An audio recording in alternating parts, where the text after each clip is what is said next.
indigenous people affected by climate change?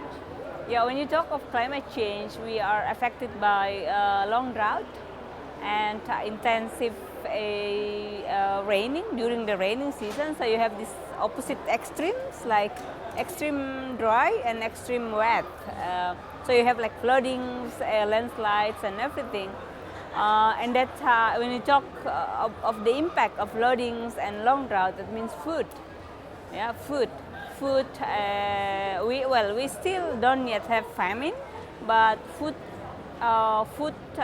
supplies is lesser and lesser, and people will have to, because especially most of the rice fields in Indonesia is very much depending on the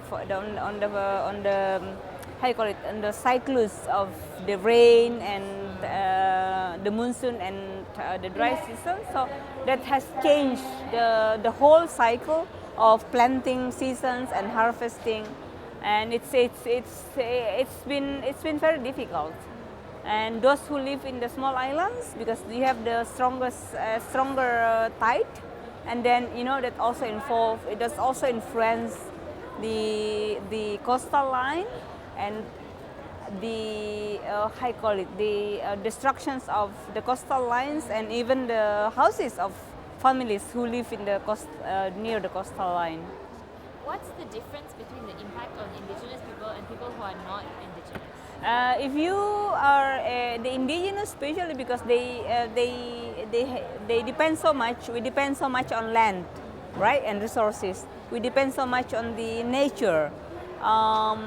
That's why the climate change just lead it,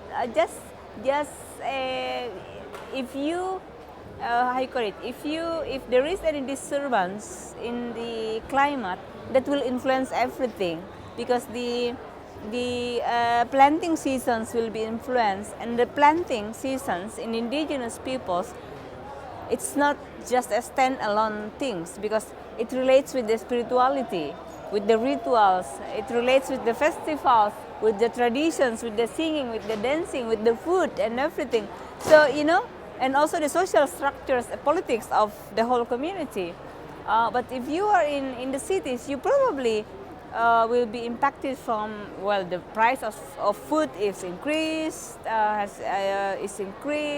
and also the weather is changing. It's like you feel like more humid, or you feel like the warmer weather in the temperature in the city. But people in the city, they can survive because they can afford aircon, right?